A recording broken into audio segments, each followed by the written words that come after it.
igitangaza umuntu kuba ari umubyeyi umugabo adakunda umugore kandi yaramushatse azi ko aba yaramushakiye ko atamukunze baba baramumushakiye ushatse kumbwira ngo abashakanye bose barakunda izindi nzira iyo dukurikiye abantu hari abo dusanga twakurikiye nyuma tugasanga barayobye natwe kubera twabakurikiye barayobye bakaturindagiza ariko nakubwiye ngo roromodo wacu ni Yesu ni Imana. Ubundi iyerekwa niki? Iyerekwa ni ukuvuga ngo iyerekwa ni icyerekezo niyo ushaka kugana, nawe ushaka kuva. Nose muri ico gihe umuntu iyo yireba wenyine yitaho wenyine kwa hagaze hahandi. Oya reka nkwereke. Hello guys, amakuru mufite mumerewe gute? Murakomeye? Turabasuhuje cyane aho muherereye, tubifuriza ibihe byiza kandi kazi cyane, twari tubakumbuye.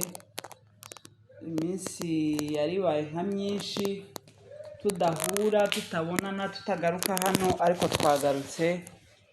Rero tubane, turabakiriye cyane, twari tubakumbuye. Mwumve ko tubagumbiriye mu izina rya Yesu, mwumve ko tubakunda, mwumve ko tubahobeye yambi nyinshi cyane, kuko twari tumaze iminsi tutari kumwe. Hanyuma umutumirwa we sinzi ko twamuvuga, iwe amaze igihe kirekire cyane, kirekire tutobona uko tubivuga, asa n'uwaduhebye. Turakwakiriye cyane. Murakoze ku ikaze. Iminsi myinshi yari ibaye myinshi kabisa, twari tugukumbuye, abakunzi banjye bari bagukumbuye, urakaza rwose. Murakoze cyane. Natwe twari tubakumbuye ndetse n'inshuti zanyu zose. Urakoze cyane. Hanyuma tukwitezemo byinshi kuko wari umaze iminsi nta masomo uduha, ariko ko turumva ko ugiye kuduheza menshi. Tukwitezemo ibintu byiza byinshi.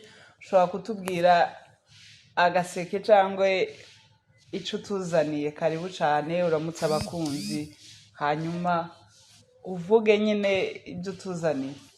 Nimba harimo n'amashokora nayo abantu bayamenye bayitegure. Murakoze cyane. Murakoze. Mbere reka dushime Imana.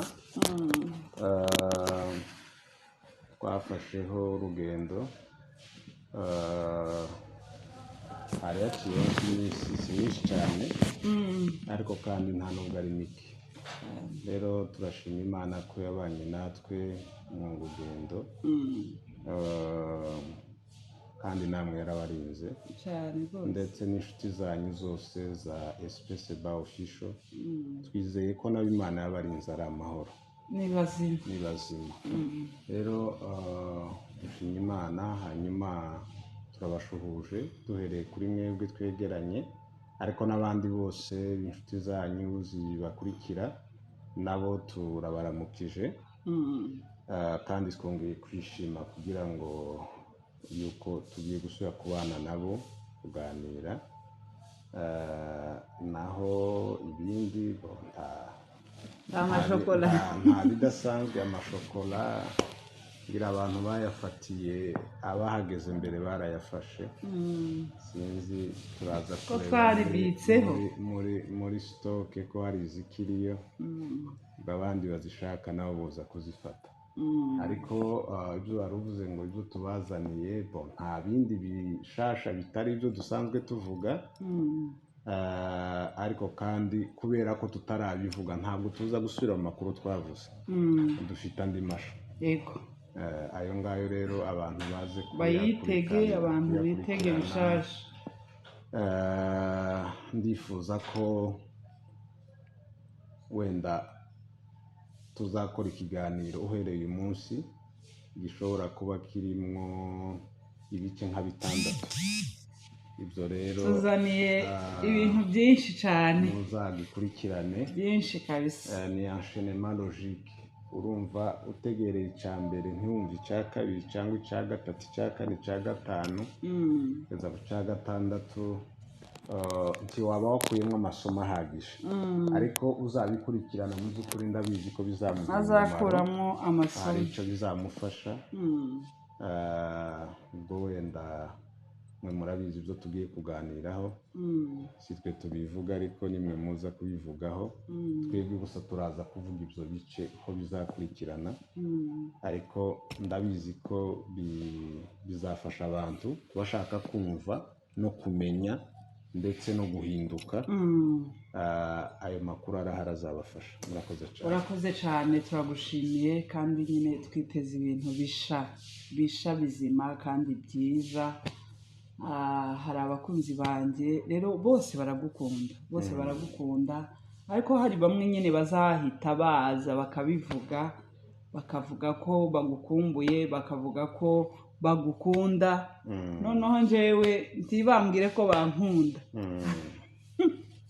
akaba ari bo bavuga ngo ni wowe bakunda kuko bawe batagukunda. Ibi nimba hari n'abagaragara ko bavuga ko ku giti cyanje wenda bankunda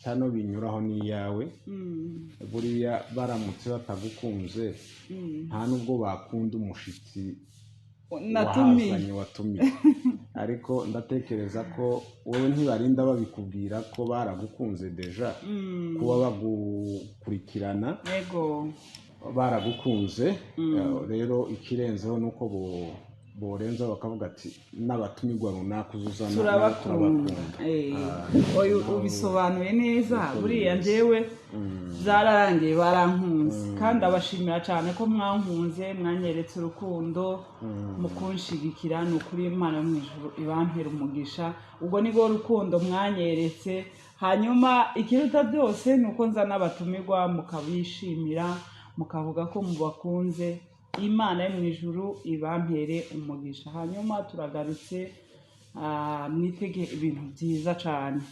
Mabona noneho i Bujumbura twambaye imipira ni ukuvuga ngo ikirere cyahindutse. Ibyari bya zuba ry'Ibujumbura cacu ya Bujumbura byahindutse ubu nyine dufite ubukonje dufite imvura nyinshi niyo mpamvu mubona dusa n'abambaye gutya kandi turi Bujumbura ariko tubane ibyo tugiye kubaha ni byiza cyane kuko dufite umutumirwa mukunda cyane rero tubane muri iki kiganiro. Hanyuma ndakwakiriye kuko nari ngukumbuye hano kuri kamera nari ngukumbuye pe rero wisanzure aha ni hahandi ukunda gukorera ibiganiro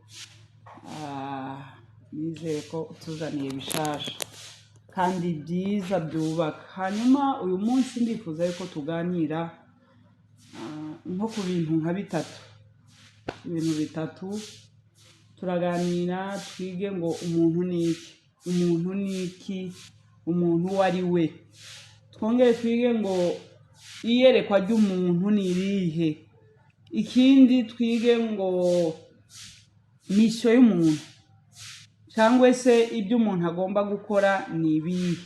Uyu munsi nico kintu bifuza yuko twigaho kuri uyu munsi wa none kugira ngo abantu bave mu rujijo. Hari igihe umuntu wokwitahura ariko ukitahura uko utari wowe ukishira mu mwanya utarimo ukiha ibintu ugakora ibintu bitari ibyawe kubera ko nta vision ufite nta yereko ufite ugasanga urakora ibintu bitari ibyawe. Rero uyu munsi nifuza yuko uri budufashe kumenya umuntu uwo ari we, vision y'umuntu, mission y'umuntu. Uyu munsi rero mwemere tuganire kuri ibyo bintu ubashe kubidusobanuraho noneho abantu bitahukirwe batahure vision zabo bamenye mission yabo. Umuntu atahura iyerekwa yigiwe narangiza amenye gukorera mu iyerekwa yiwe. Karibu rero. Murakoze cyane. Reka tuze kuganira uyu munsi ko mubivuze hari imbeho ndabona harakonje cyane. Mwasabye shokora ariko natwe dusabye kofi tuzanire ka kofi kugira ngo mu mwanya turahiza mu mwanya tuba tuganira ka kofi nako kabe kari hafi ko dufasha kubera ko hakonje cyane.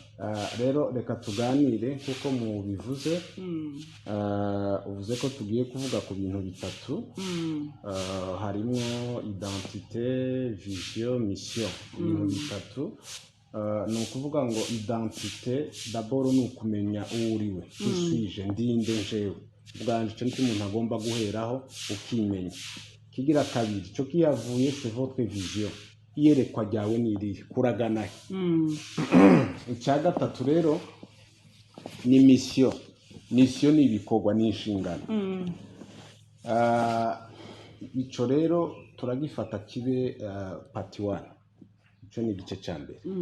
Nituva muri icyo gice cya mbere tuzaja muri episode ya kabiri, tuvuge noneho intambwe 7 zituma umuntu amenya icyerekezo cye, vision, iyerekwa rye.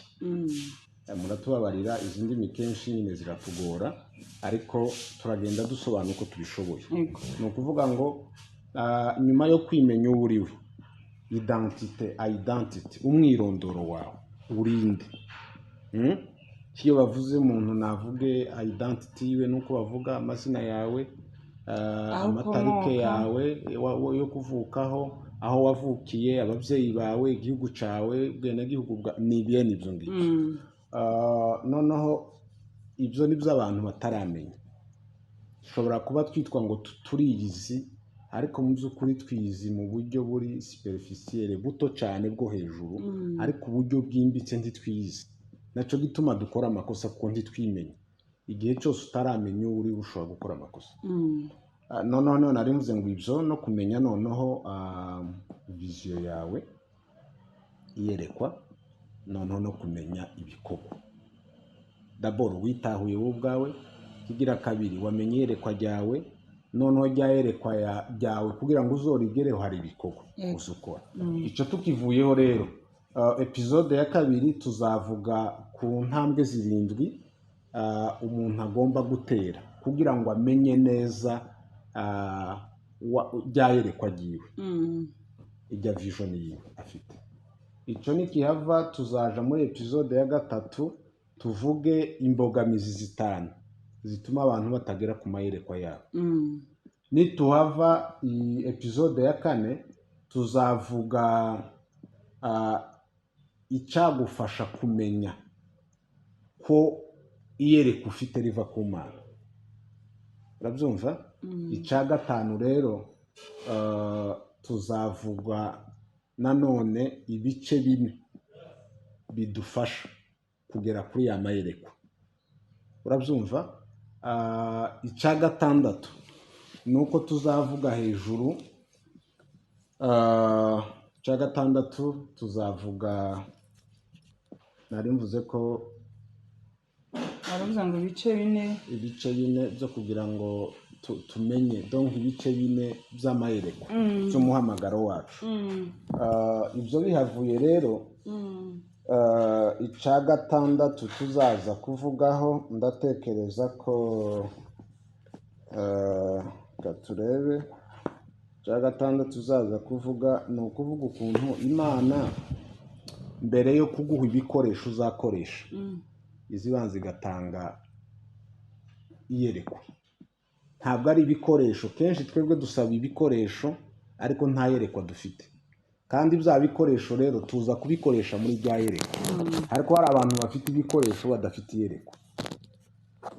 Ikibanza rero harabanza iyerekwa, ibikoresho bikaza nyuma. Ngaya amasomo 6 tuziga muri iki gice. Rero mbere yuko dutangira, reka nze kugusaba uze kudusomera, kandi ndatekereza ko muracyafite ya spirit yo gusenga mbere yuko mutangira ibiganiro. Sinzi ko byoba byarahindutse.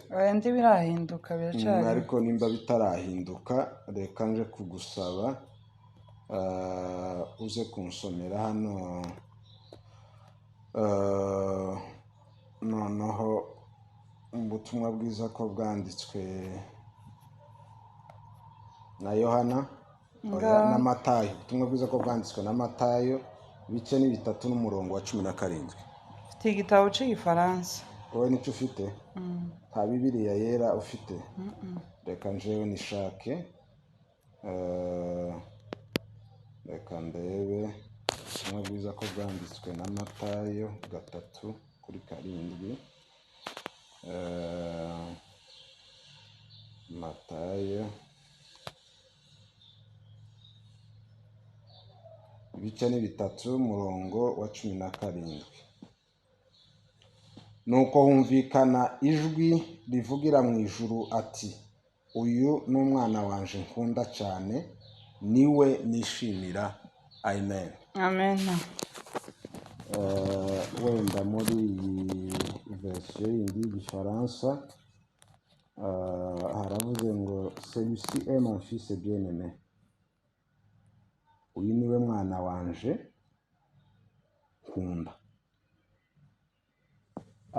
Aya ni amajambo yabaye umunsi Yesu abatizwa.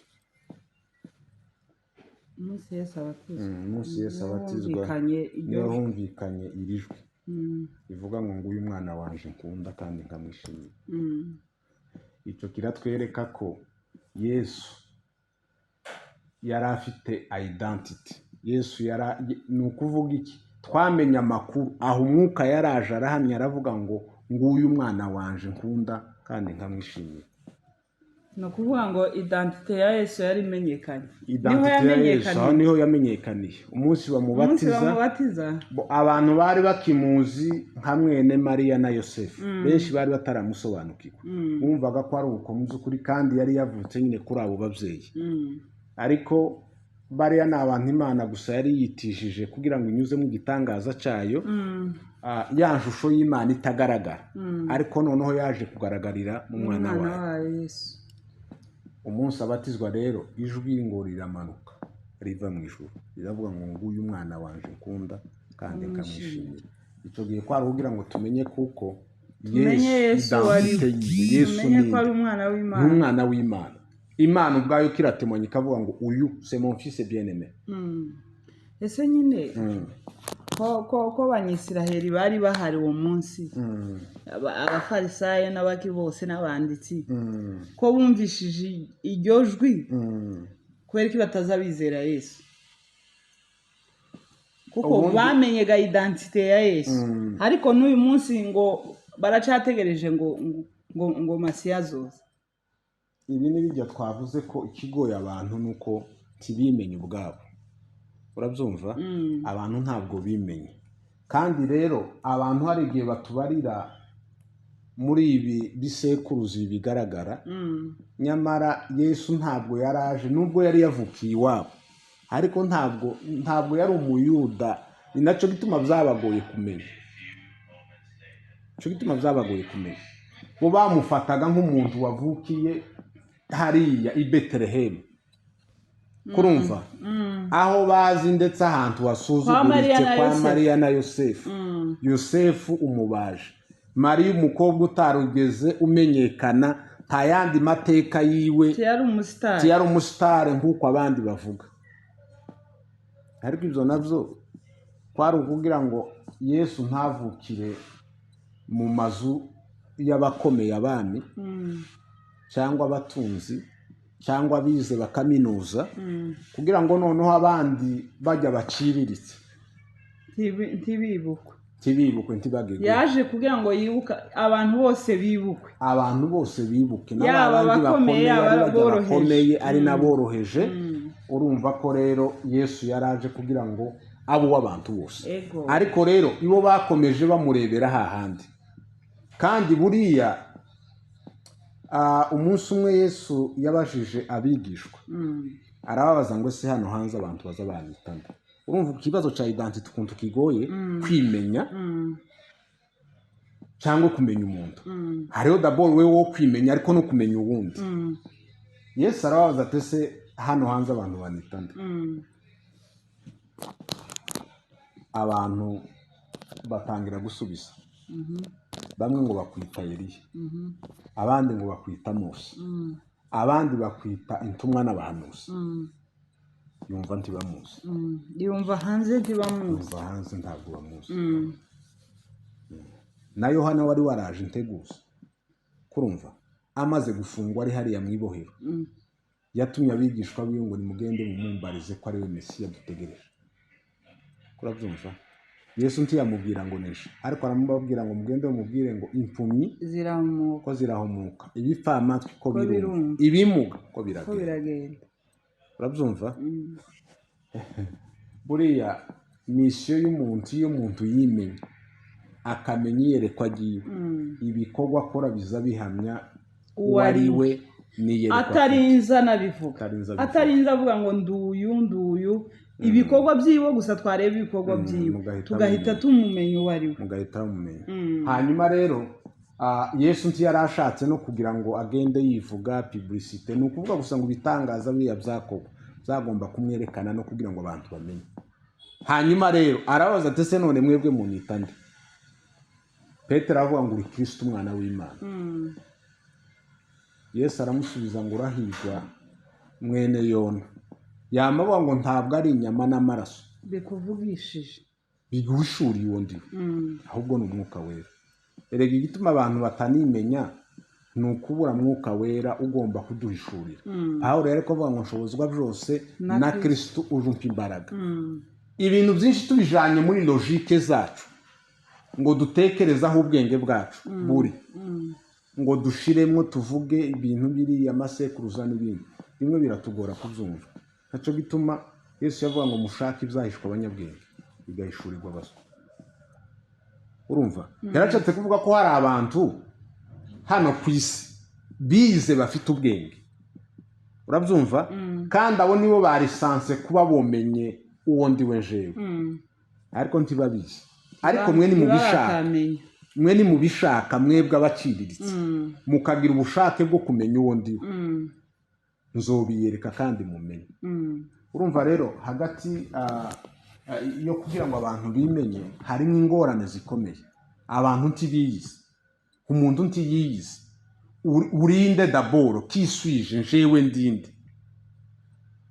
Nase niki cyafasha umuntu kwimenya? Ibifasha umuntu kwimenya birahari.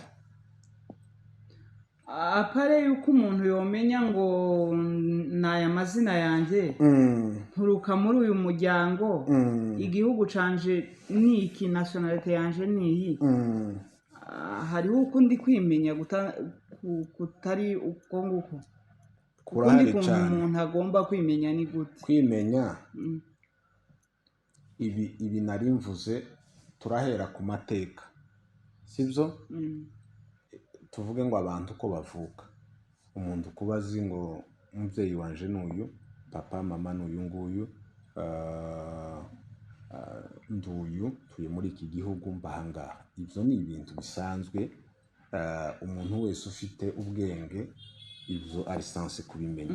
Ariko ibyo ntibihagije. Kwimenya mu mateka y'ababyeyi, ubwo bumenyi buri hasi cyane, nta nico bwo gufasha cyane. Ariko ubumenyi dushaka kuvuga ni ubundi bumenyi butambuka kumenya ko uri umuhungu cyangwa uri umukobwa wa papa wawe na mama wawe, uvukana n'aba bantu, abahungu bangahe, abakobwa bangahe, sokuru wawe, bene wanyu, igihugu cyanyu n'ibindi. Ibyo ngibyo kubimenya, ayo ni amateka agisanzwe. Kandi ibyo ni kujya bazavuga ngo izina rinini ngo ntiriza ribuza umukobwa kujinga. Izina rinini gute? Kuva muri famiye ikomeye. Ntabwo bivuze ko bituma umukobwa atojinga. Ibyo ntibisobanura ko umukobwa atojinga ava muri famiye zikomeye. Nubwo ubu nyine abantu basigaye bashakisha inoti ari nkazo bashaka kurenza gushaka abantu. Ariko ni ukuvuga ngo umwana w'umukene aza ashakwa, uw'umutunzi akajinga. Kandi wenda wa wundi w'umutunzi bomuciye bya bintu. Niho nari nkubwiye.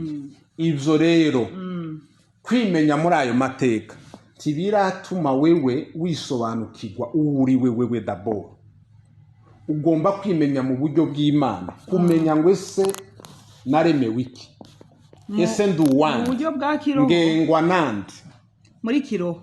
mu buryo bw'umwuka. ariko mu buryo bw'ubuzima busanzwe identite iyo ngiyo twatuvuze irakwiye.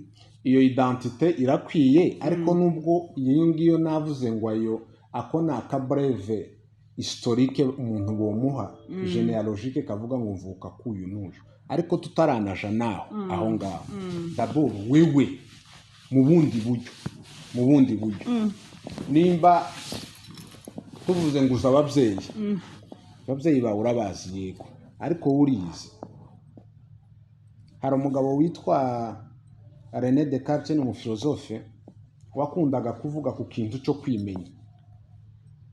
Kurumva ivuga ngo connais-toi toi-même, wimenye wewe ubwawe, wimenye, wisobanukirwe, witahura, umenye icyo uri cyo.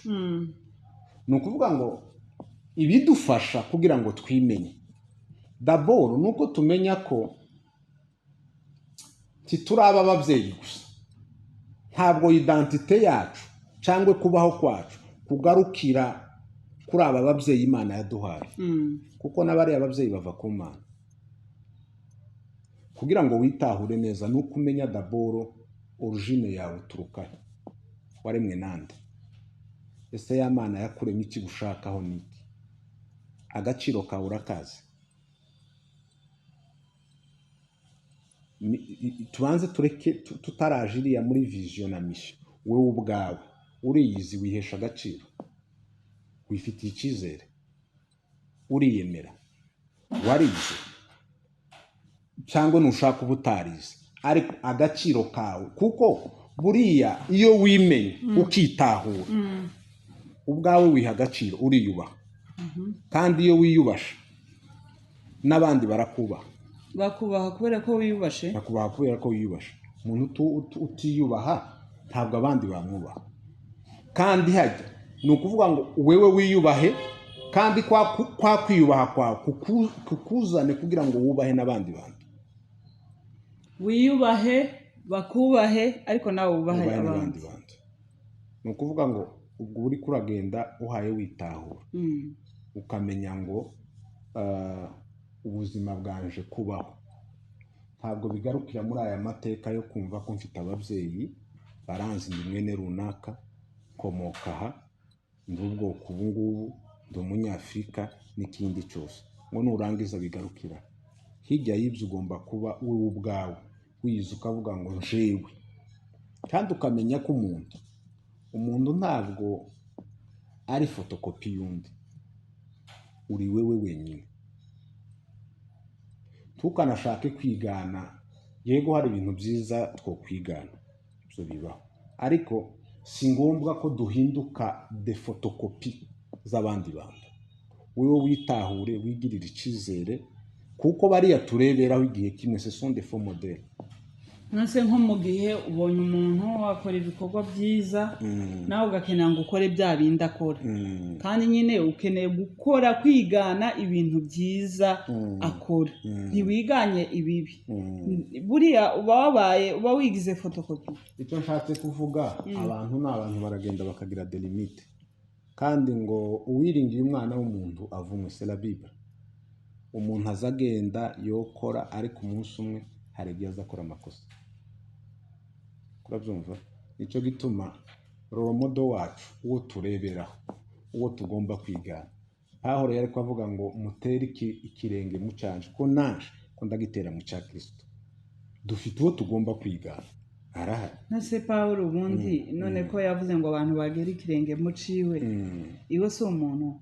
Pawulo yari umuntu, ariko wa wundi wavuze ngo nabambanywe na Kristo, nyamara sinjuriho, ni Kristo muri jewe. Pawulo hari level yari yaragezeho, kandi umwibuke mu mateka yiwe ya mbere, Pawulo yari mu bakirisawe, niwe muntu wari ufite mission yo kugirira ubwoko bw'Imana nabi, yari yarabihariwe n'inzandiko n'ibindi. Ariko igihe kiragera, Pawulo arahinduka, abona Imana, aravuga ngo nyamara sinje uriho. Uyu Pawulo mwari muzi yavuyeho, yarapfuye, ubu hariho Kristo muri jewe. Cyo gihugo ni urugero rwiza. Nigituma nkubwira ko tuvyigana nibi ureba ubutumwa bwiza. Pawulo yanditse ibitabo nka 13, hari mu bantu bakoze ibintu bikomeye, n'ubu urugero rw'iyo turagwigana kuko hari urwego yari yagezeho. Ariko ni ukumenya ngo ese uwuhaye wigana niwe uriho cyangwa ni Kristo muri we. Atunze Kristo muri we. Hari igihe ushobora kubona umuntu ukabona akora ibintu byiza nawe ugakenera ngo ukore bya bindi, ariko se mu gihe uterekwa ngo umenye ngo uyu nguyu afite Kristo muri we, ntanse byagenda gute? Icyo nari nshatse kuvuga, ibikorwa byiza ntabwo mvuze ko tutobyigana, ariko kandi tugomba kwigana umuntu ngo wumve ko wahindutse we, tugomba kuba we, iwe niwe nawe uri wewe. Bikore ariko utamubikora wabaye we, kuko nawe afite weakness, hari ahandi afite intege nkeya, hari ibyo atunganya bimwe neza ariko hari n'ibindi adatunganya byiza. Ariko uroro modo dufite urugero rwiza ni Yesu Kristo, kandi iyo twumvishije shakaho, iyo dutahuye, iyo tugeze ku rwego rwo kuba twarasenze, erega ubundi Imana ikidukeneyeho cya mbere, Imana idukeneye mu buryo bwa relation, mu buryo bw'imibanire, uburyo tubanye n'Imana. Imana ntiradukenera mu bikorwa n'ibindi byinshi. D'abord Imana iradushakaho relation yacu, ubusabane bwacu n'Imana, mu gatondo, ku manywa, nimugoroba, nijoro, tubanze tugire relationship n'Imana. Urabyumva? Ibikorwa bizokurikira. Ubundi Imana ikidushakaho ku mwanya wa mbere ntabwo ari ibikorwa. Imana d'abord ibanza kudushaka ko twebwe nitwitahure nitumenye icyo turico. Urabona igituma abantu bakora n'ibintu byinshi bitagenda neza, ni uko utitahura. Waritahuye neza ukisobanukirwa, ukamenya uwo uriwe, tujyaga kwinjira hajya harimo ya vision, byayerekwa n'ijya misi igomba kugaruka. Hari ibintu byinshi udakora kuko wowe waritahuye. Ibyo abandi bakora we ntugutegerezwa kubikora kuko uriyizi. Urakoze cyane. Ndabona kino kintu twagitinzeho cya identite. Reka tuje kuri vision cyangwa se iyerekwa. Ni gute umuntu yamenya iyerekwa, cyangwa se ni gute umuntu yagendera mu iyerekwa agiwe?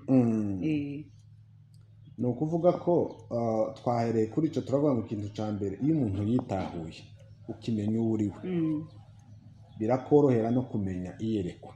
Iyerekwa ni ukuvuga iki? Hari ikintu mu buzima wumva kiri mu mutima wawe gihora kigupushinga gukora ikintu. Urabyumva? Cya kindi rero rijya n'iryo yerekwa, kandi amayerekwa aratandukanye. Hari urifite ku giti ciwe rimurebaho wenyine, hari abafite iyerekwa wenyine gusa. Iwe ni ukuvuga ngo iwe arigarukiraho kuri we, ashobora gukora n'ibintu ariko ugasanga iyerekwa ryiwe tiriri odela yiwe, tiritambutse we. None se muri ico gihe niko Imana yabigenye? Ico gihe Imana yo ubundi ni twebwe, ikibazo naho nuko tutimenya. Hari umurinzi wumve ngo namenye ko mu butunzi bwawe hari umugabane wangeneyemo. Kurumva? Imana ire mu muntu, uretse ko umuntu afite ibindi bintu byinshi areba bigatuma atakaza ishusho y'Imana muri we. Imana si icyo yari ituremeye. Imana yari ituremeye gukora ibintu bikomeye kandi bitatugarukiraho. Ariko ikibazo rero, dufite ibindi tureba, dufite ibindi biturangaje, dufite ibindi duhugiyemo. Ariko aho kubura ya maviziyo yose, ubashije no kugira iyawe kuri wewe wenyine, ukaba wihagije, warimenye, kandi ufite ikintu kimwe wumva uhaye ukora, n'igishake kibe kidafitiye abantu benshi umumaro, ariko kuri wewe. Kurabyumva? Yego, ko ndabyumva. Wewe hari icyo kikumariye. Tutaraja kuri, ubundi iyerekwa ni iki? Iyerekwa ni ukuvuga ngo iyerekwa ni icyerekezo, niyo ushaka kugana. Niyo ushaka kugana. Naho ushaka kuva. Nose muri ico gihe umuntu iyo yireba wenyine, yitaho wenyine, kwa hagaze hahandi. Oya, reka nkwereke. Dufate urugero. Hari umuntu n'umubyeyi. Ikintu cyinshi bashaka gukoresha, iyo umubyeyi atagira nk'imbabazi bazaba bavuga ngo ni mama bata. Ahantu twabaye bazakoresha icyo giswahili bakavuga ngo mama bata. Ibata rizarija gutora ariko ntiza gibuka abana babyo. zagiye ryonyine ryonyine. mbese ni Kandi ukuvuga ngo n'umubyeyi udafite urumva, imbabazi reka nkubwire rero, reka nkubwire ko hariho ababyeyi babyara abana ariko batagira imbabazi. Hariho ababyeyi bafite abana ariko batabatekerereza n'ikintu na kimwe cyiza, badategura ejo habo. Urabyumva? Kandi rero natwe Imana yaturemye mu shusho yayo. Imana uko idukunda, rwa rukundo yadukunze, nibwo ishaka ko natwe tuba dufite, dukunda abana bacu, ruve ku bana bacu, rugere ku baturanyi, ruve ku baturanyi, rugere no ku muntu uwo ari we wese. Ariko igihe kimwe rero, kubera ko iyo tugitakaje icyo tutakibonye, tutagitahuye, twirebaho twebwe twenyine. Si igitangaza umuntu kuba ari umubyeyi, umugabo adakunda umugore, kandi yaramushatse azi ko aba yaramushakiye ko atamukunze, baba baramumushakiye. Ushatse kumbwira ngo abashakanye bose barakundana? none nimba bakundana bariya batandukana, bariya bicana, urabavugaho iki? Noneho icya mbere, hari igihe abantu bakundana bagashakana bakundana, noneho nyuma yaho hakaza kuzamwo ibindi badahurijeho. Muri ibyo ngibyo badahurijeho bigatuma batandukana, ariko barabanje gukundana. Sinzi ko tubyumvikana. Barakundanye, umwe akunze uwundi, ariko bashitse hano imbere bagize ibintu bimwe batahurijeho. Muri icyo gihe bya bintu nibyo bibatera gutandukana. Ubundi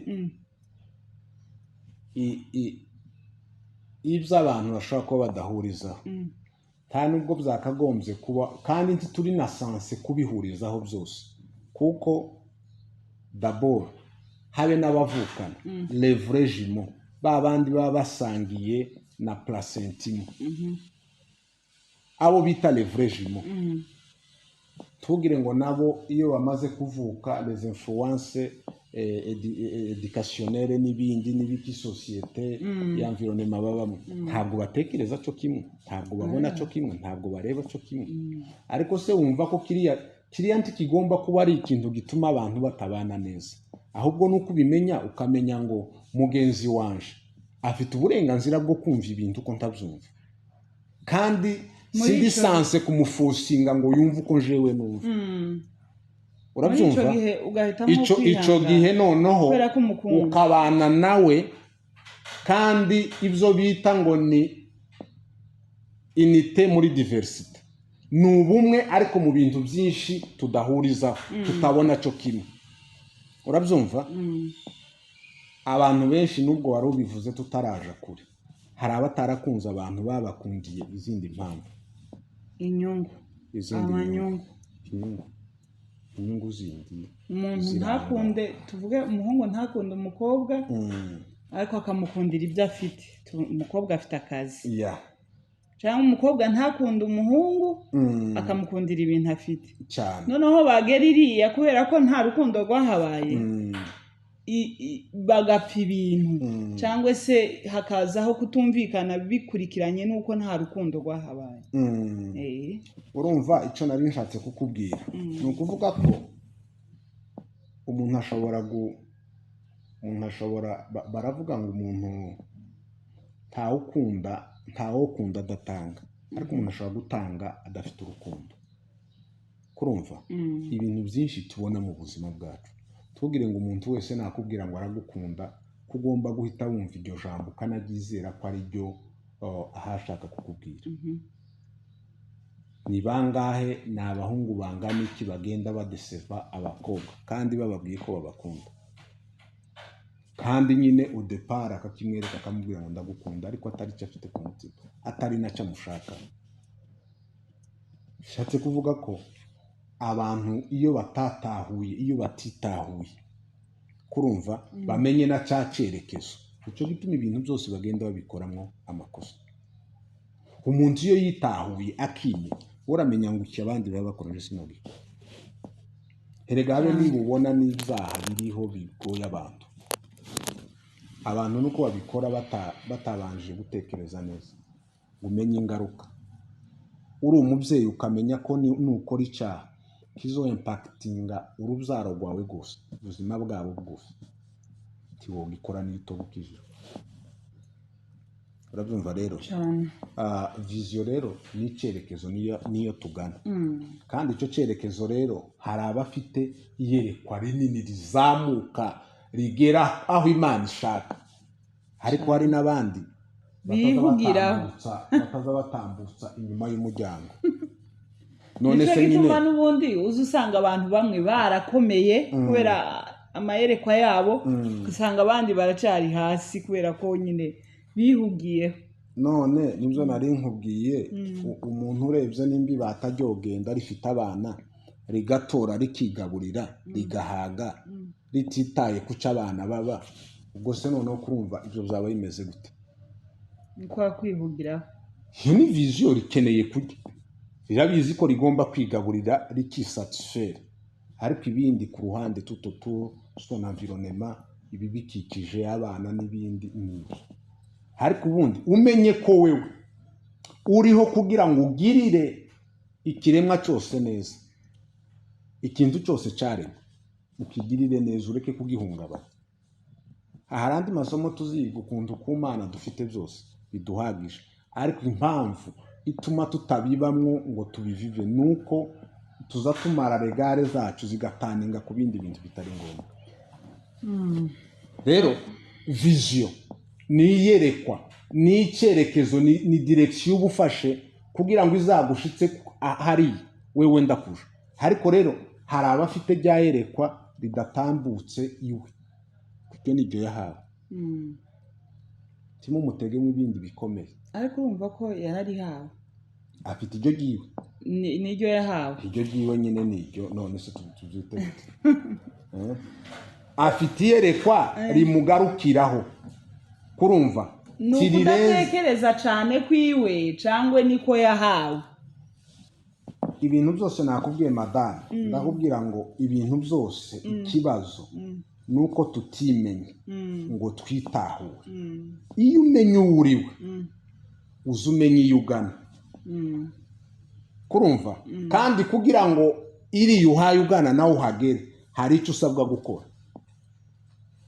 Ariko ingorane aho zapfiriye, abantu bahagarariye mu bikorwa batiyizi batanafite n'iyerekwa.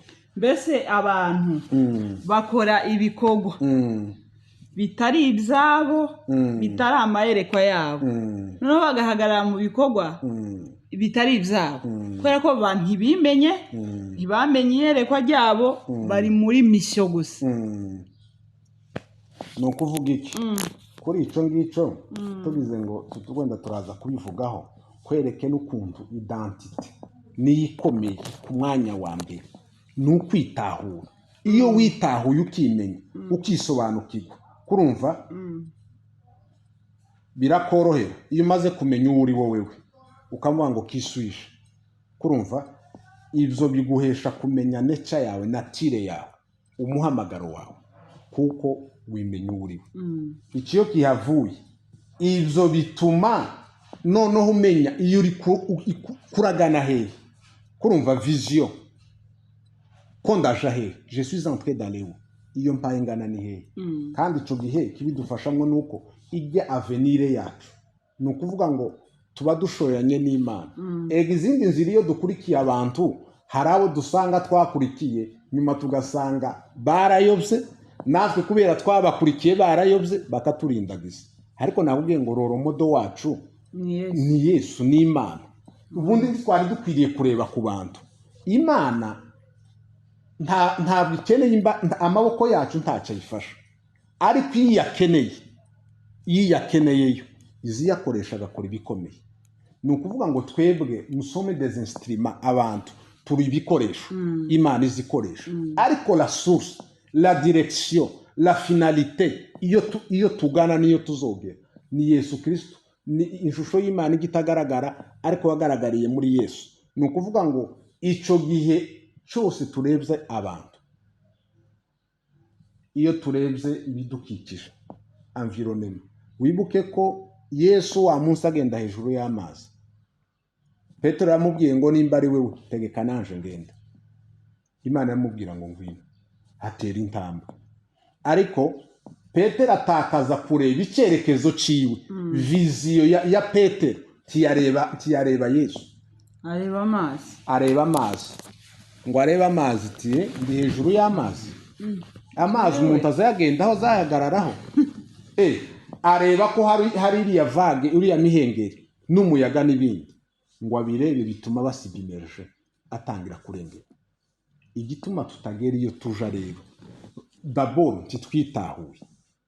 Ikindi gihe nimba waranitahuye, vision yawe iri hasi cyane, ni ngufi. urareba dutambutsa hano imbere, ni ukuvuga ngo ni nka kujya bavuga ngo n'inyuma y'intoki ni kure. Donc ugasanga vision y'umuntu ni ngufi, iri limite, taza yirenza apana aho aya maso yarangiza kandi ayasiyabona. Ariko vision yiwe ni ngufi, ni wa muntu wireba, ni wa muntu wikunda, ntakunda undi muntu, umugabo ntamukunda, umugore ntamukunda, abana ntabakunda. Nimba umuntu yataye icyo cyerekezo cyo kuba muri wewe udafite gwa rukundo, utarimenye ngo umenye ngo njewe ndi umugabo mfite madame mfite abana. Nukunda umudamu ugakunda abana, bizatuma ukunda ba sekuru, bizatuma ukunda ba se wabo, bizatuma ukunda ba nyirasenge, bizatuma ukunda bene wabo, bizatuma ukunda ubwoko bwabo, bizatuma ukunda itorero, bizatuma ukunda abaturanyi, imiryango n'ibindi, ukunda igihugu, ugere ku rwego uvuga ngo urakunda ikiremwa cyose. Kandi ibiremwa ntabwo ari abantu cyangwa inyamaswa n'amatungo, ibintu byose, ibimera, ibiki, amazi, amashamba, biriya byose. Ega nitwe tuzangiriza. Imana yaduhaye ibintu byose kandi bidushiraho ngo tubitegeke, tubiganze. Fata Adamu na Eva, Imana ibashira hariya. Vision iyo bimenye, bakamenya icyo Imana, d'abord bakimenya abo abari, bakamenya icyo Imana yabagize, bakamenya vision, bakamenya n'inshingano bari bafite yari. Baba barakoze iriya mistake kugeza ubu nyine iki dufiteho imbaraga, kuruha tuhaye turuha, igituma tujya bitugoye, igituma abantu babyara bibaruhije, igituma abantu bicana n'ibindi, nuko bari abantu Imana yari yaremye ibashira hariya, yari ibahaye kuvugira ngo d'abord nakuremye mu shusho y'Imana. Ariko se bigeze bamenya ko Imana yabaremye mu shusho yayo? Imana irera ikanga icyaha, kandi natwe tuyisenga dukwiriye kuba turabera. Icyo gihe rero Eva atakaje kumenya d'abord son identité, yimenye uwo ari we, ariko ataye na vision, ntarebye Imana. Satani araje mu shusho y'inzoka, Eva yumvishije ko ari we bodiringa buvugana, kandi akumva ko icyo iriya nzoka ija kumubwira ari cyo cyiza kurenza icyo Imana yababwiye. Urumva ukuntu ahantu ibintu bigenda bitakarira, ibintu tugenda dutakaza icyerekezo cyacu. Inzoka iramubwiye ati se hano muri uyu murima uyu Edeni yayo, ibi bintu byose murabyemerewe? Ati turabyemerewe, gusa hari igiti kimwe Imana yatubwiye ngo ntitukajyeho, kandi yaravuze ngo tukiriye no gupfa tuzapfa. Nitwe urupfu buriya rwari ruhari, ariko ruri passive, la mort n'était pas vraiment active, nta mbaraga rwari ufite go kwica umuntu. Hariko Imana yari yabivuze, mukaramuka mukoze iki no gupfa muzapfa. Imana ni demokrate, ntabwo ikontrendera abantu, iraguhitisha mu namahitamwe yacu. Urabyumva rero? Eva atakaje kumva icyo Imana, kumenya vision, intego y'Imana ku buzima bwawe. Atakaje ibikorwa yagombaga gukora, agiye noneho gukora icyo Imana itamutegetse, tiyitahuye, ntarebye ya vision yiwananiwe kumva ijwi ry'Imana, yumviye ibya Satani. Ku ruhande dufite andi majwi aza tubwira, aza duhamagara. Urabyumva? Kandi ariyo tuyumvishije rero dutakaza d'abord identité yacu, dutakaza iyerekwa ryacu, ibikorwa gabyo bikaba birarangira. Urakoze cyane. Hanyuma reka tuje ku nshingano cyangwa se mission z'abantu, uburyo dutahura misiyo yacu, uburyo dutahura ico duhamagarirwa gukora. Ni gute? Ubundi ni ukuvuga ngo iyo witahuye ibintu byose byenda gusa. Iyo witahuye biragufasha kumenya vision ufite, kandi byayerekwa rero kugira ngo ryuzure nuko we ugomba kurihindura ibyo muri ijya vision ufite, ugatangira kwigiramo ibikorwa, les objectifs, ukavuga ngo kugira ngo ngere kuri iki ngiki. Twavuze ko abantu bafite amayerekwa agiye atandukanye. Hari abafite ayo yihugiyeho n'ubundi ntaho aba yenda kubajana. Hari abafite agera ku muryango wiwe, umuntu ugasanga ni umugabo cyangwa ni umudamu, ariko iyerekwa ryiwe ce n'est pas au-delà y'ijya famille yiwe, ni créer. Ni umugabo wiwe icoco azita ku mugabo amukorere igisabwa cyose, azita ku mudamu amukorere igisabwa cyose, azita ku bana abakoreye igisabwa byose. Abo bantu barahari, kandi nabo uko nyine abantu bose ntibaresha ibyo nibyo baba babashijwe gukora. Ariko kandi batatakaje bari bakwiriye kuja hejuru au-delà y'ibyo ngibyo. Hariho abafite ayo navuze ko hari ufite yiwe, hari ufite imiryango, kurumva, hari ufite ya communauté, ubwoko, hari n'uyu ufite y'isi, bigiye bitandukana. Rero mission iyo witahuye, d'abord ukamenya identité yawe,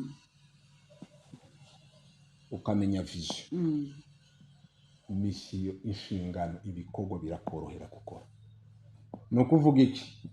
Yesu aja gutora abana afunze intumwa, yafashe umwanya arasenga kugira ngo amenye abagomba gutora. Afata umwanya arabigisha, abasobanurira la vision, d'abord bo kwimenya, kurumva. Habwira Petero ati ngwino hano. Vision ya Petero kwari ukuroba amafi mu nyanja, ariko Imana imureba iravuga ati uyu Petero njewe Yesu amureba ndamubona ko yaroba imitima y'abantu, ngwino nkurikire, siga byose ibindi. D'abord bya bindi le confort. Petero ni umufishazi, yari umurobyi, ariko kuroba ifi izi zisanzwe. Ariko Imana icyo yari imushakaho ntabwo kwari ukuroba ariya mafi, kurumva. Kandi nayo umunsi umwe wibuke ko bakesha ijoro baroba, ariko ntibagira icyo bafata. Yesu ahageze ngo aja mu bwato bwa Simoni Petero, atangira kubwiriza abantu, ngo arangiza arababwira ngo nimusubireyo muje kuroba. Petero aravuga ngo mwigisha, twakesha ijoro turoba, ariko ntacyo twatoye, ntacyo twafashe. Ariko ngo agera arigarura ati kubw'ijambo ryawe, kuba ari we ubivuze. Ubundi iyo witahuye kandi ukaba ufite iyerekwa, kandi iryo yerekwa rero ukumva ko ureberaho ari Imana, uakomplisa mission, idufasha kwakomplisa iryo yerekwa ryacu. Kandi rero icyo Imana ibanza gushaka d'abord nuko twimenya nayo ubwayo n'iki dushaka. Hariya yavuze ngo nguyu umwana wanje nkunda kandi nkamwishimiye. Aburahamu mbere yuko aba Aburahamu yitwa Aburahamu, iryo ryari izina ryiwe mu bintu by'amasekuruza yabo. Sibyo Imana yari imushakaho. Imana yabanje guhindura identity ya Iburahimu, imukura kuba Aburahamu imugira Abrahamu. Ngirangize icyo yari imushakaho rero, iravuga ngo ntiwonkorera d'abord utarahinduka. Iri zina ndacyakuzi ko iri zina ufite siryo rigukwiriye. Agatubanza guhindura amazina, identité yacu igomba kubanza guhinduka. Urabyumva? Iyo wamenye rero ukamenya ngo identité, jewe ndi umukozi w'Imana, wahamagariwe kugira ngo d'abord ubwanje mpindure, mpugure, kandi mpindure n'abandi bantu. Kandi mbere yuko duhindura rero, nitwe duhinduka ku mwanya wa mbere, kuko hari aho twavuze ngo ibikorwa byacu biza bituvuga kurenza uko twebwe twokwivugira. Yesu ntiyabwiye abigishwa ba Yohana ngo nije Mesi, nijewe Mesi. Yaravuze ngo impumyi ko zirahumuka, ibipfa amatwi birumva, ibimuga ko biragenda. C'est ça le message. No kuvuga ngo Yesu ntiyarushe yivuga ngo avuga ati njewe nduyu navuye mu ijuru. Iwe n'ibyo yavuga yabivuga mu buryo bw'imigani atashaka no kubivuga, ndetse abigishwa bigeze bamubwira ati kubera ko uzubwira abantu imigani, aravuga ati niyo mvugana gutya ntibabyumva. Urabyumva? Rero Imana iyo ishaka kugira ngo izagukoreshe ibikomeye, d'abord urimenya kandi ikaguhindura, identite yawe zihinduka. Ikintu cya mbere ugomba guhinduka kuri identite. Yakobo yitwaga Yakobo umurigani, ariko umunsi marayika musanga hajya bakiranye yaravuze ngo sinkure ku rutampaye umugisha. Niyo munsi avuga ngo uhereye none wiswe Isiraheli. Petero yitwaga Simoni, ariko Imana yavuga ngo kuri wewe nakubonye wewe Petero, kuri wewe uri urutare Pierre, niho nzubaka itorero ryawe, kandi naho amarembo y'ikuzimu yakinguka ntaco azaritwara, ntazarinyeganyeza. Bivuze ko misiyo yacu rero igikuru nuko d'abord tubanza kwimenya identite yacu ikanahinduka, tukamenya vision. Ibisigaye biriya bikorwa biratworohera, kuko Imana iyo wumvishije, iyo witahuye ukamenya icyo yakuremeyeho, nature yawe, natire yawe, ukagira iriya vision, Imana rero iyo imaze kuguha iriya vision ikabona uyihagazemo neza, iziguha ibikoresho.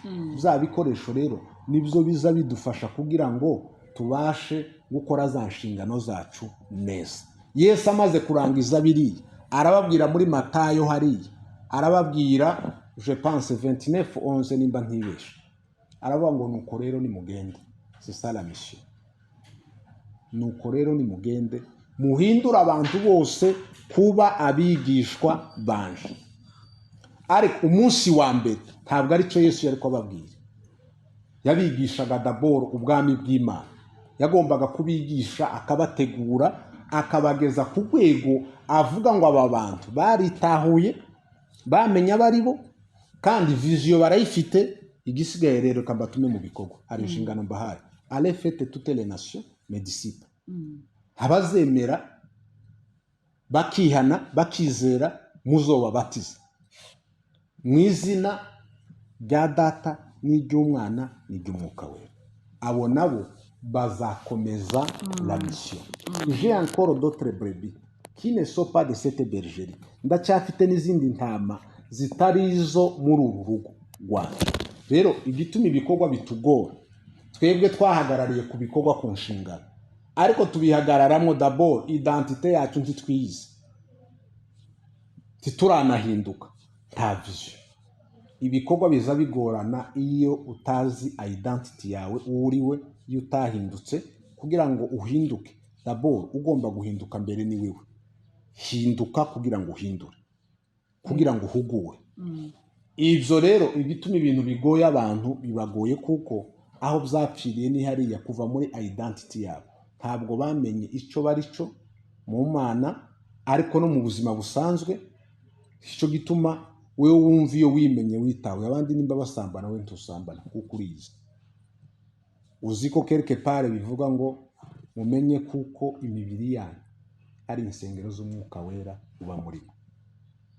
Buriya rero umuntu yiyizi nkawe nka Espe, tumenye ko muri we uri icumbi ry'Umwuka Wera, wowe ukora iby'umubiri, ibyo kamera ararikira mu Bagalatiya, kuko ibyo kamera akunda nibyo Umwuka yanga, ibyo Umwuka nawe yifuza nibyo kamere yanga, diametralement opposé. Ico gitimenye ukaguma gusuri Espe, imbuto wera ntabwo ari iz'Umwuka Wera, urera imbuto za kamere, ririya shari, amahane, uburozi, gusambana, biriya byose, gukora iby'isoni nke n'ibindi, biriya bivuga hari. Ariko iyo wimenye wowe ukamenya ngo jewe Espe nduyu nguyu mu Mana, nduyu identite yanje niyi. Ibyo abandi bakora, nimba abandi baroga we ntuzoroga, nimba abandi basambana we ntuzobikora. Igituma abantu bakora biriya, eske bariyizi mu Mana? Bariyizi, biyizi wenda amazina yabo, ko umuntu yitwa Seba, hirya yo kuba Seba akamenya ngo ise n'uyu, mama we n'uyu, abavandimwe n'aba n'ibi. Ariko mu Mana kiswije ndinde jewe. Iyo wamenye ibyo birakorohera kugira ngo ya vision yawe uyijane, ibikorwa bikorohera. Igituma ibikorwa bigoye abantu bahagaze ku bikorwa, ku nshingano, kandi inshingano zo abantu baza banaziha batazimerita. iyi siga niko imeze, c'est un monde injuste. Ushobora kuguha inshingano utazimerita, ariko tumenye ko nabyo bajya babikoze hari ico bangirije, hari destruction bakoze.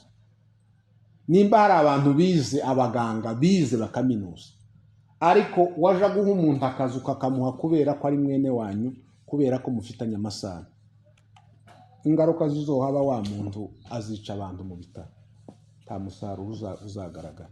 Kuko kera watakaje kumenya daboro identity yawe, icyo ugomba gukora, icyo wakagombye gufasha, kurakora ikitari cyo, kuraho umuntu inshingano atakwiriye. Turabyumva rero. Ariko iyo twabimenye ibyo byose biratworohera, umuntu wese ahagarara mu nshingano akwiriye kandi amerita, noneho bigatuma akora akuzuza umugambi w'Imana kuri we. Rero roromodo wacu ni Imana, ni Yesu Kristo, ni umwuka wera. Abantu two bareba, ariko Bibiliya ivuga ngo umwana w'umuntu. Abiringira abantu barabahemukira, ndetse babahanga amaso bakabakoza isoni, ariko we ntuje uhemuka. Rero hari bitugoye, nyamara umuti uhari. Igihe tudatakaje kureba Imana, igihe icyerekezo cyacu gifokasinze ku Mana, ni ukuvuga ngo ubwacu mission ntizitugora, inshingano zigoye abantu kuko bazihagazemo, bazihawe batazimerita, batarigeze bitahura. Umuntu amenye ngo je suis serviteur de Dieu, appelé pour former et transformer. Nahamagariwe guhugura no guhindura. Ese icura kizi kuri cyo? Uzi ko ariyo mission yawe? Uzi ko iryo yerekwa ari rinini ugomba guhindura? Mu kugiraga ngo ribe rero, nimba ushaka kugira ngo ugere muri za nshingano, ni ukubwiriza, ni uguforoma, n'ibya bindi biza bivaho abantu barenga ubu buzima gusa bwo kubitekereza ngo bibe muri wewe, ukabizana bikaba ibikorwa biri tangible, bikogwaho. Ukavuga ngo ngiye kugira amahugurwa, ini formation, nzahugura abapasiteri, nzahugura abaririmbyi, nzahugura abavugabutumwa, nzahugura abahinzi, nzahugura abandi bazakora mu bintu nimba ari bijanye na paix reconciliation, nzahugura abantu bangana gutya. Cya gihe rero wabimenye, ibikorwa byakoroye kuko ubwawe warimenye, umenya vision yawe, hanyuma ugeze ku bikorwa bizakorohera. Ariko nutamenya ibyo byose, ibyo utarabihawe, ni ukuvuga c'est un désordre. Uri hariya mu bikorwa, ariko ibikorwa udafitiye vision tabibaho. Urakoze cyane, urakoze cyane. Ikiganiro cyabaye kirekire. Turagushimiye cyane, ibintu bisobanuye neza. Umuntu agomba kwitahura, umuntu agomba kumenya icerekezo ciwe, yarangiza akamenya na mission yiwe. Rero turagushimiye cyane, n'ukuri uduhaye ikiganiro ciza cyane. Ntitwatangiye dusenga, ariko tugiye kubisengera kugira ngo bizumvikane, bizumvikane kabisa, abantu bitahure, umuntu yimenye uwo ari we, yimenye ico iyerekwa ryiwe arimenye, yongere kandi amenye inshingano ziwe. Kuko ubu abantu ko barakorera mu nshingano, ariko waza ureba umuntu ibyo ari gukora, wamureba na identite yiwe, wamureba n'imyitwarire yiwe, ukabona n'ibintu bihabanye, n'ibintu bitandukanye. Rero mu kurangiza, sinzi ko hari irindi wovuga rya nyuma, hanyuma uhita udusengera. Reka dusenge, ibindi nibyo twavuze. Tekereze ko niryo ryari isomo risa nkaho rigoye, risa ibisobanuro birebire, kugira ngo abantu bave muri confusion. D'abord byo kumenya l'identité c'est quoi? Identité ni iki? Vision ni iki? Mission ni iki? Ni ibintu bisa. Ndetse habe no mu tuzi dukora, abantu benshi iyo bamubaza wenda nimba ari organisation hagarariye, bakamubwira ngo c'est votre vision, votre mission ni iki? Abantu bazamenya kubitandukanya. Kurumva organisation yawe ni iyihe, vision ifite ni iyihe, mission ifite ni iyihe. Ni ukuvuga ngo mu bintu byose turimo, umuntu agomba kuba azi ico kintu, identité, vision na mission. Ibyo bimenye, iyo bitahuye, ibindi byose birorosha, ntaco kugora. Igituma bigoye abantu nyine nuko abantu bahagaze mu bintu batazi ibyo barimo. C'est un désordre. ni amargame, abantu bari mu bintu bijya icyo tumusanga umuntu utaramenye ibyo ngibyo.